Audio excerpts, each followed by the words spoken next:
Olá, seja bem-vindo ao Especial Saúde. O verão está a chegar e o sol e a praia fazem parte dos sonhos de grande parte dos portugueses. Mas há cuidados a ter em conta. O cancro da pele, também conhecido por melanoma, é um deles.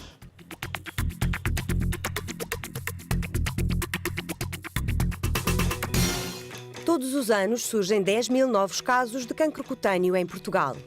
A prevenção e o tratamento são possíveis. Para isso, basta que estejamos atentos aos sinais e fazer regularmente o autoexame. É o que nos diz o dermatologista professor Osvaldo Correia. O cancro de pele em todo o mundo tem vindo a aumentar. E tem vindo a aumentar por comportamentos. Comportamentos de exposição acrescida, fora de horas. Veja esta história das férias tropicais, em dezembro, na Páscoa, quando a pele cá não está exposta ao sol, não está preparada, e é submetida horas depois a um choque térmico. Estes choques térmicos, repetidos ao longo da vida, sobretudo em pessoas que até podem estar geneticamente predispostas, são ou parecem ser dos fatores mais importantes para alguns tipos de cancro de pele, nomeadamente alguns carcinomas vasossolares e melanoma. E de facto é isso, quando eu estou intencionalmente exposto ao sol, devo perceber que, além da temperatura, tenho que estar atento ao índice de ultravioleta. Veja-se agora que estamos a ter dias cuja temperatura são nos 20 e tais, mas temos índices de ultravioleta 8 e 9. Não se esqueçam, quando estão expostos ao sol, há o sol direto, mas também há o sol indireto. E à sombra, nós podemos ter cerca de 20% de reflexão de ultravioletas na areia seca e até 40% na areia molhada, o que significa que, se andarmos, por exemplo, a caminhar à beira-mar, junto à água, temos essa reflexão e, com o vento, não nos apercebemos e ficamos, os que ficam morenos podem ficar morenos, mas antes ficaram vermelhos. E essa vermelhidão, esse esfolar de pele do dia seguinte já foi uma queimadura. Queimadura sobre queimadura é o fator de risco principal para o melanoma. Hoje, a cura do cancro é possível se detectado precocemente. Tenham consciência, em cada um dos lares vai entrar um cancro de pele. Não tenham qualquer tipo de dúvida. Está nas vossas mãos evitar que isso aconteça ou, pelo menos, diminuir essa probabilidade adequando comportamentos, adotando cuidados salutares de bom convívio com o sol. Nas crianças conseguimos modificar comportamentos. Os adolescentes é mais difícil. O exemplo dos adultos, então, é problemático. Está com o Especial Saúde. Hoje conversamos sobre melanoma, uma doença com uma mortalidade significativa e com uma incidência crescente. Em estúdio está o oncologista Sérgio Barroso, diretor do Serviço de Oncologia, logicamente, do Hospital de Évora. Doutor, seja muito bem-vindo. Muito obrigada por estar hoje connosco. Primeira questão, aquela que se impõe. O que é um melanoma concretamente? Boa tarde, muito obrigado pelo convite. O melanoma é um tumor maligno que se origina na pele e que se origina num tipo particular de células da pele, que são aquelas que dão a cor à nossa pele. Nós temos vários tipos celulares, sendo que há um tipo em particular que tem uma substância que nos dá a cor e, portanto, temos uma pele mais clara ou mais escura, consoante a concentração dessa substância. O melanoma origina-se exatamente nesse tipo de células e, portanto, é um tumor maligno e é um tumor com uma agressividade significativa. E que pode e deve... Há dados em Portugal sobre a incidência e a mortalidade deste tumor? Existem dados em Portugal sobre a incidência deste tumor. Nós sabemos que temos aproximadamente 1000 novos casos por ano e esse número tem vindo a subir ao longo dos últimos anos. Existem vários fatores que contribuem para isso, sendo que um dos mais importantes é a exposição solar. E nós estamos agora a começar a ver o resultado de muitos anos, de muitas décadas de uma exposição solar intensa e em condições, enfim, menos adequadas, que depois têm efeitos nocivos sobre a nossa pele e são um dos fatores que pode levar ao aparecimento desta doença. E está provado cientificamente que os países com mais sol são aqueles que têm mais incidência do melanoma ou nem por isso? Por exemplo, estava a pensar nos países nórdicos. Esses estão livres deste problema ou nem por isso também? Não estão livres. O sol é um fator, mas não é o único. Existem outros fatores, nomeadamente fatores hereditários, que são aí muito importantes. E depois, um outro aspecto que é também fundamental é o tipo de pele. Os nórdicos têm uma pele mais clara e, portanto, é uma pele que está menos defendida das radiações, porque este pigmento, esta coloração mais ou menos castanha que temos na nossa pele é exatamente aquilo que nos protege da radiação solar, da radiação solar nociva. Porque a radiação solar tem várias partes, sendo que umas são benéficas para nós, inclusivamente para a nossa pele e para o nosso organismo, mas há uma radiação que é nociva, que são sobretudo os ultravioletas, e que são absorvidos por esta substância que se chama melanina. As pessoas que têm pele clara têm menos melanina e, portanto, estão mais sujeitas a essa agressividade das radiações. As pessoas que têm a pele mais escura estão mais protegidas. E, portanto, os nórdicos não estão tão protegidos exatamente porque têm uma pele muito clara, com menos pigmento, com menos melanina e, portanto, têm uma suscetibilidade que é mais elevada. 1000 novos casos por ano, disse, está a ser problemático para os serviços de saúde em Portugal, tratar estes doentes, ou quando aparecem nos hospitais é em fim de linha, é no princípio, como é que todo este processo está a funcionar, digamos assim? É variável. Na verdade, nós poderíamos até dizer que o melanoma devia ser tratado na totalidade. Ou seja, o que é que eu quero dizer com isto? O melanoma está na pele, está visível, enquanto que outras doenças estão em órgãos que não se veem, o melanoma está na pele e, portanto, está à vista de todos nós. E, portanto, deviam todos eles ser detectados numa fase inicial. Ora, isso não acontece por várias razões. A primeira é porque a maioria dos diagnósticos são feitos pelo próprio doente. É o próprio doente que nota uma alteração na sua pele, que nota uma alteração num dos sinais que tem na pele, ou um sinal que apareceu de novo, ou que cresceu de novo, ou que se modificou. E, portanto, é o doente que faz esse diagnóstico. Se a população, se os cidadãos em geral estiverem mais informados e mais despertos para essa situação, naturalmente vão conseguir detectar essas alterações mais precocemente, recorrer aos serviços de saúde e desencadear todo o processo que leva ao diagnóstico e ao tratamento da sua situação. Aparecem-lhes mais tarde, não é? Isso acontece, mas há muitos casos que ainda nos chegam numa fase relativamente tardia, já com a doença mais avançada. E eu acho que é aí que tem, sobretudo, que se tem de trabalhar mais no sentido de informar a população de uma forma geral, serem tomadas medidas de prevenção, isso é fundamental, para que as pessoas possam adotar um estilo de vida saudável, que ajuda claramente a prevenir esta situação. Professora Ana Escoval, bem-vinda também. A professora Ana Escoval é administradora hospitalar e professora da Escola Nacional de Saúde Pública e há uma análise feita sobre este problema do melanoma, não é assim? A Escola Nacional de Saúde Pública e a senhora particularmente estiveram atentos a tudo isto. A conclusões é que chegou?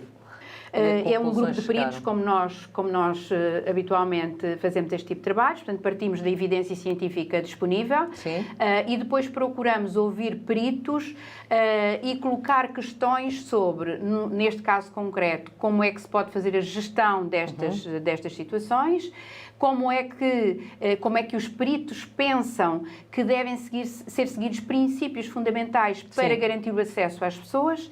E aí temos algumas coisas interessantes que vêm reforçar medidas que estão em desenvolvimento e outras que provavelmente é preciso terem atenção, nomeadamente as normas de orientação clínica, é uma das conclusões que é colocada, mas há outras como definir com rigor critérios de inclusão e de exclusão para o acesso a este tipo de terapêuticas.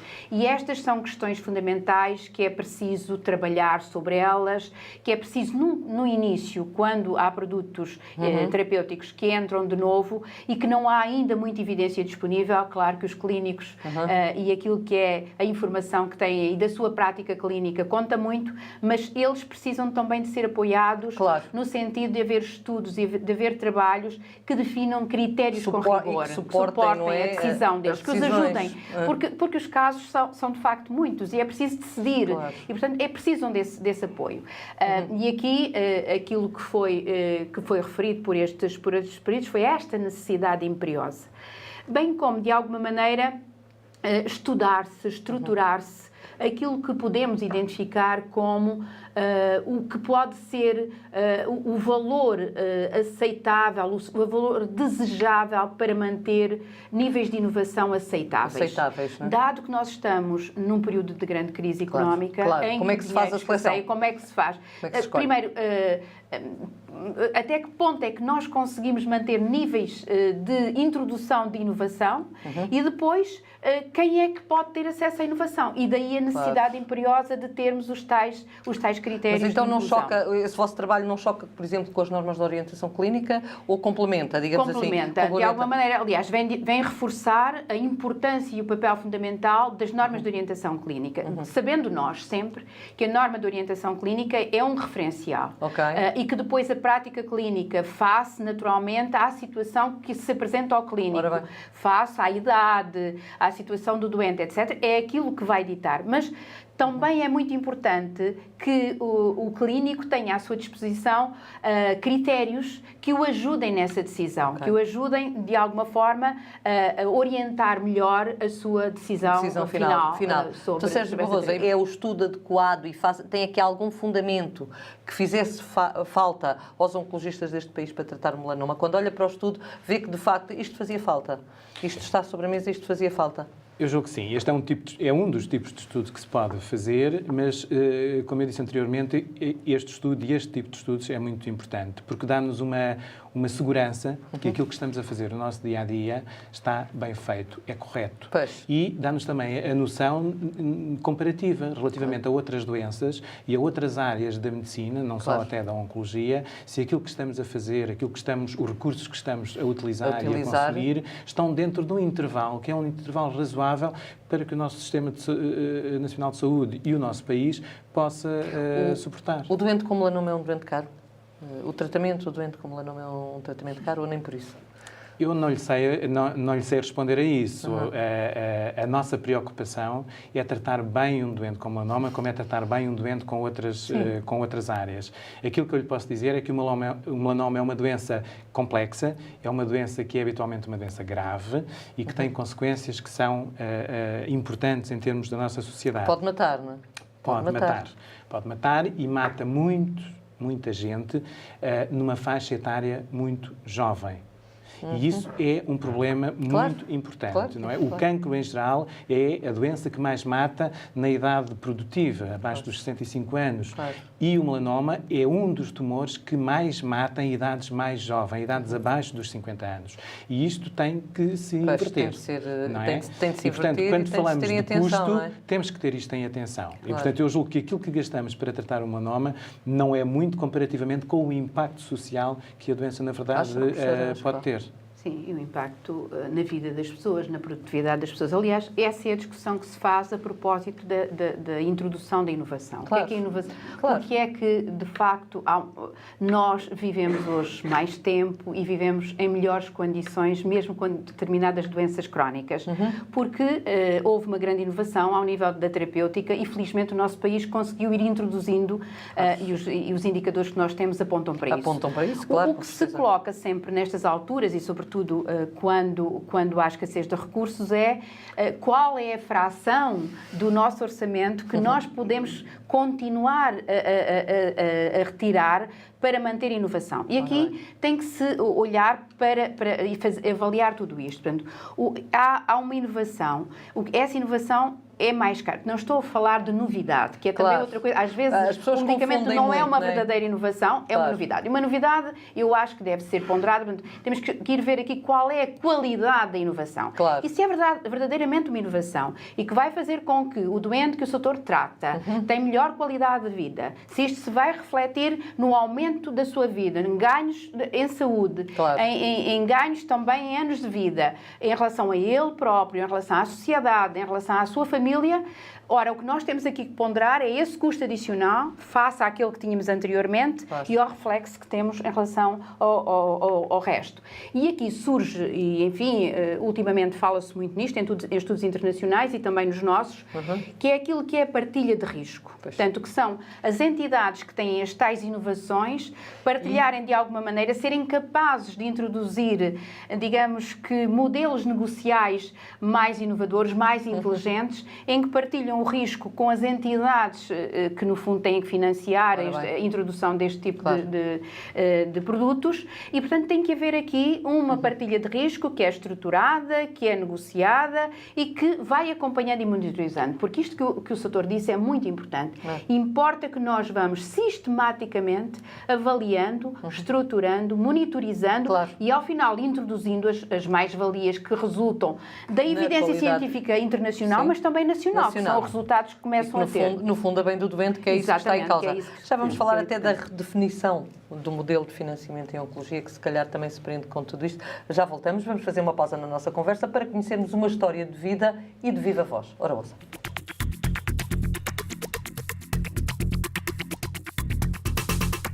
Ao observar-me no espelho, detetei um sinal que estava com uma aparência um pouco estranha para aquilo que é normal nos sinais que tenho no corpo. foi detectado, assim que obtivemos o resultado foi imediatamente retirado e o problema ficou resolvido. Assim que soubemos o resultado da análise, aquilo que pensei foi de imediato tratar-me. Não houve momentos de angústia, não houve momentos de incerteza. Aquilo que tiver que suceder, sucederá. Portanto, o melhor mesmo é confiar nos profissionais de saúde. Quem tem crianças, como é o meu caso, preocupa-se muito com a proteção solar dos miúdos e algumas vezes negligencia o cuidado consigo. E se eu até então não usava 50 de proteção, passei a usar. É tão simples quanto isso. E não deixei de ganhar cor, não deixei de ficar moreno e não deixei de aplicar várias vezes a proteção solar. Talvez todas as pessoas que me estão mais próximas ficassem mais alerta do que tinham estado até então, porque afinal de contas isto pode acontecer a qualquer um. E houve ali um período de tempo em que qualquer desconfiança levava inclusivamente a que os elementos da minha família me perguntassem: o que é que tu achas deste? Não há ninguém que possa estar mais atento à nossa exposição solar que nós próprios. Portanto, se há uma doença, se há uma patologia onde nós podemos efetivamente precaver-nos, é exatamente nos melanomas. A nossa pele está permanentemente em contacto com o sol, mas o sol, em determinados momentos do dia, deve ser evitado para que não tenhamos que apanhar terríveis sustos que nos possam deixar muito preocupados, a nós e àqueles que nos rodeiam. Relativamente à prevenção, para já é a pessoa conhecer o seu próprio corpo. Quando se é criança não se conhece, não é? Mas os pais serem informados que têm que conhecer o corpo dos filhos e terem atenção não só ao fototipo, como ao tipo de atividades que as crianças têm. Não só as idas à praia, mas as atividades ao ar livre. Uma vez chegada à idade adulta, um adulto tem que conhecer o seu corpo, saber se tem sinais prévios ou não e, se for frequentador da praia, tem que saber que normas deve cumprir e quais são as horas que pode frequentar, o tempo que pode se expor ao sol, consoante o fototipo que tem. Se houver sinais, não pensar que o sinal, só porque existe há muitos anos consigo próprio, faz parte do seu corpo. Se esse sinal, mesmo que esteja lá há muitos anos, sofrer alguma modificação, quer na cor, quer no tamanho, quer na configuração, deve sempre procurar um médico. De volta à conversa com os convidados do Especial Saúde, que hoje anda às voltas também com o cancro da pele. Estamos no verão, quase no verão, e, portanto, justifica-se. Antes de falarmos do modelo de financiamento, há aqui uma questão que eu gostava de colocar ao Dr. Sérgio, que é a incidência maior do melanoma e do cancro da pele no Alentejo, Algarve, Lisboa e Madeira. Aqui está o sol, não? Ou as praias, a zona de praia, será por aqui, doutor, ou nem por isso? O sol só não, porque se calhar no Alentejo também haveria muito cancro de pele, mas a praia associa-se, se calhar, a isto, o litoral, não é? Sim, e sobretudo a exposição solar. No interior também há muita exposição solar. Muitas vezes não temos essa noção, mas no interior, sem praia, também temos muita exposição solar. As pessoas que trabalham no campo, e muitas das pessoas estão habituadas a andarem pouco protegidas, porque, enfim, o calor é muito e, portanto, as pessoas protegem-se. Isso até é responsável por alguma variabilidade ou alguma diferença na localização do melanoma entre homens e mulheres, enquanto que os homens têm mais melanoma no tronco, porque é uma zona exposta, e os homens, quando despem a camisola, as mulheres normalmente têm a zona dos braços mais exposta e das pernas, e aí que muitas vezes têm mais melanoma. E, portanto, claramente, a radiação solar tem aqui um efeito muito importante e será seguramente um dos fatores que explica esta diferença de incidência maior no país. Professora Ana Escoval, estávamos a falar, e eu gostava de voltar ao tema na redefinição do modelo de financiamento em oncologia. É necessário redefinir, de facto, ou criar ou estruturar um modelo específico para a oncologia, tendo em consideração que é uma patologia que vai aumentar largamente nos próximos anos? Esta questão das doenças crónicas, nós falamos um pouco da área da oncologia, falamos nisto ligado às doenças crónicas. Sim. E a gestão da doença crónica tem trazido atrás de si no mundo uma discussão profunda sobre os modelos de financiamento. Eu lembro aqui uma questão fundamental, aliás, nós temos algumas boas experiências em Portugal. Nós conseguimos 2 planos fundamentais, o plano de vacinação e a materno-infantil, que na altura resolveram o problema gravíssimo que nós tínhamos e trouxeram-nos aqueles excelentes indicadores. O que é que nós assistimos hoje em Portugal e no mundo? A um envelhecimento da população e a uma multiplicidade das doenças crónicas. Portanto, hoje é frequente uma pessoa com 70 e poucos anos ter 6, 7, 8 doenças, não é? Portanto, colesterol, enfim, todas essas doenças. Hipertensão, etc. A nossa atenção é natural que se tenha de voltar, e os países têm vindo a fazer isso, e nós próprios também, em Portugal, para aquilo que é a doença crónica e o impacto que ela tem. E estudar aqui modelos, aqui provavelmente a experiência colhida do plano, daquele programa materno-infantil, com aquelas unidades funcionais, é muito importante, porque ele era uma articulação de cuidados, que aliás nós na oncologia temos falado bastante sobre isso, a propósito de um outro projeto, que é exatamente a articulação entre os médicos de família, os médicos, os diferentes parceiros os ligados, especialistas, hospitalares, a própria comunidade, tudo isto interligado no sentido de olharmos para estes grupos de doentes. E naturalmente que esta outra forma de aparecer a doença e tratar a doença obriga-nos a uma redefinição também dos modelos de financiamento. E aqui, tal como no tratamento da doença, nós temos que estar também muito atentos. E permanentemente temos que olhar qual é a evidência científica dos modelos, que resulta dos modelos de financiamento internacionais, e também em Portugal. E há vários países que têm vindo a apostar.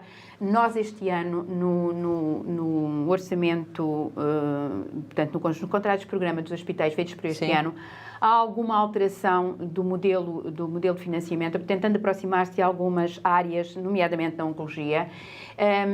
E isto vem desde o 2007, 2008, que nós começámos a estudar aquilo que foi a doença crónica, o modelo de gestão integrada da doença. Começámos pela insuficiência renal crónica terminal e depois a esclerose múltipla, enfim, várias doenças que se foram estudando e que têm continuado esses estudos, e que é muito importante olharmos para este tipo de doenças de uma forma diferente e diferenciada e introduzir aqui formas de facto diferenciadas também para o financiamento. E as instituições, também a sua própria organização e a tal necessidade de integração do processo de cuidados para estes doentes implicam necessariamente um modelo de financiamento redefinido. Diferente.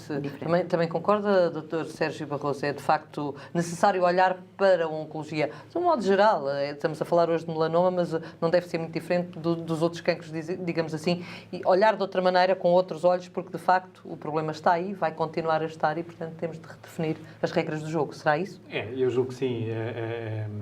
A pandemia que é o cancro, com as previsões que nós temos para os próximos anos, vai, quer nós queiramos, quer não, obrigar-nos a redefinir toda a nossa política oncológica, quer em termos de financiamento, quer em termos de organização das instituições de saúde, porque vamos ter mais doentes novos, que aparecem todos os anos, mas vamos ter também e, sobretudo, muito mais cidadãos a viverem com cancro e a viverem muito mais anos. E, portanto, isto vai naturalmente obrigar-nos a modificar a nossa perspectiva de prestação de cuidados, a nossa perspectiva de financiamento. E, portanto, nós estamos neste momento, como sabe, a ensaiar em algumas das doenças um novo modelo de financiamento. Vamos ver o que é que esse formato vai dar, mas se não for esse, terá que ser um outro que possa responder às necessidades que nós vamos ter num futuro muito próximo. Voltando ao melanoma, porque é esse o tema do nosso programa, ficaríamos aqui a falar sobre o financiamento para a oncologia e as diferentes fórmulas de lá chegar de diversas horas. Voltando ao melanoma, tratamentos inovadores. Ou os tratamentos ainda não são aqueles que vocês, clínicos, esperavam e desejavam? para tratar os doentes? Há tratamentos inovadores, mas claramente são insuficientes. Nós só ficaríamos satisfeitos quando conseguíssemos tratar todos os doentes e isso, infelizmente, ainda não é hoje possível. Mas eu pegava num dos pontos que a professora Ana Escovel falou, que é a questão da inovação e da novidade, e é muito importante. Porque, às vezes... Distinguir, não é? É mais novidade do que inovação. Algumas das coisas que nos vão aparecendo e que surgem nas notícias e que até aparecem na nossa prática. E esta questão, ligada também ao financiamento e da partilha de risco, eu acho que este conceito é muito interessante porque nos ajuda a limitar este efeito de novidade. Ou seja, quando quem nos quer fazer chegar um medicamento ou uma nova estratégia de tratamento, pode não ser um medicamento, pode ser uma tecnologia, pode ser um novo aparelho, podem ser várias coisas. E se essa nova estratégia for acompanhada de uma partilha de risco, aquela pressão que existe para nos fazer chegar a novidade também fica limitada. Está a falar da indústria farmacêutica ser parceira também. Exatamente, ou seja, ficamos todos mais responsabilizados, não é? E ficamos todos muito mais com a certeza de que aquilo que estamos a aceitar e aquilo que estamos a pagar é algo que nos traz uma mais-valia significativa. Eu acho que isso é muito importante. Agora, especificamente na área do melanoma, o melanoma em termos de tratamento e, sobretudo, da doença avançada, porque o tratamento da doença inicial é essencialmente um tratamento cirúrgico, é remover... E é mais simples. É mais simples, é remover o tumor e a situação fica resolvida nesse momento, mas o tratamento da doença avançada, da doença que passou da pele para outros órgãos, é um tratamento bem mais complexo e difícil. E, na verdade, nos últimos 30 anos, nós não tínhamos tido nenhuma inovação nesta área em termos de tratamento, nomeadamente da quimioterapia.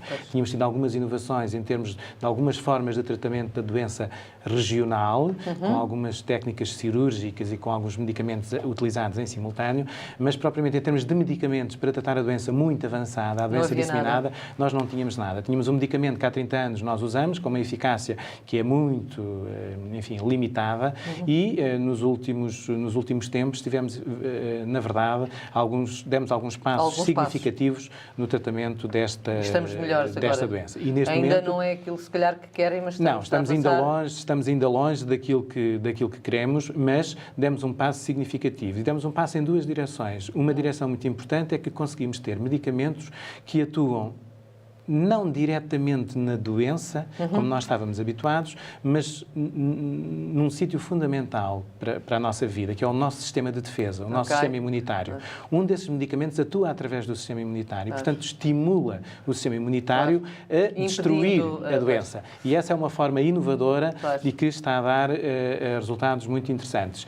E na outra vertente, são medicamentos que nós conseguimos encontrar no tumor uma alteração específica que faz com que aquele medicamento possa atuar e ser útil naqueles doentes. E com isto nós conseguimos dar ao doente aquilo que ele necessita e não estar a dar a outros que não tinham benefício. Com os tais critérios, claro. Com a poupança de recursos e a inovação, que é inerente. Não é, isso que estávamos a falar. Aqui estamos perante um fator de inovação. Exatamente. E, portanto, isto ajuda-nos a ter critérios que nos definem exatamente que medicamento é que nós damos a que doente. Ou seja, temos uma terapêutica que é dirigida ao doente e também à doença. Não tratamos todos os melanomas da mesma maneira. Há melanomas que tratamos com um medicamento, há outros melanomas que tratamos com outro medicamento. E isso é absolutamente fundamental e o futuro será seguramente esperemos que o futuro seja assim. Muito obrigada aos dois por me terem acompanhado. Do Porto também tivemos a presença na primeira peça do professor Osvaldo, que também nos deu aqui indicações e, portanto, agradeço aos três, neste caso, por me terem acompanhado neste especial saúde. Vamos ainda falar de livros da editora Lidl. Chega-nos Urologia, casos clínicos da autoria de Manuel Mendes Silva e José Santos Dias. Mas já sabe, faz bem à saúde. Despeço-me dos meus convidados, já o fiz, e também de si, que nos acompanhou. Já sabe que volto para a semana e espero por si. Deixo ainda em boa companhia com o farmacêutico Hipólito de Aguiar, que traz dicas importantes para uma vida saudável e cheia de energia na rúbrica Na Farmácia Com. Então, até para a semana. Boa saúde.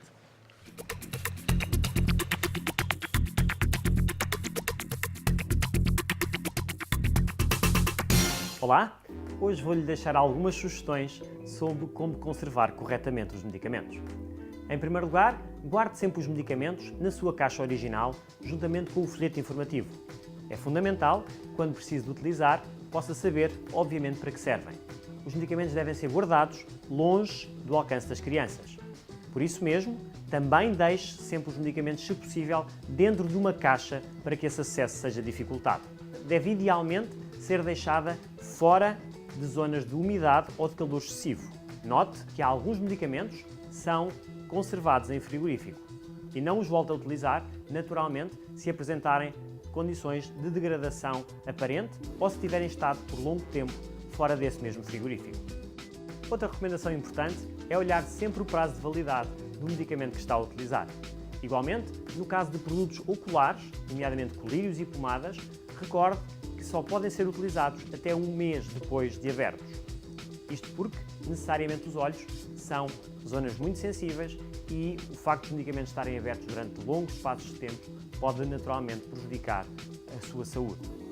São estas recomendações que gostaríamos de deixar no programa de hoje para que possa naturalmente fazer uma melhor utilização dos medicamentos.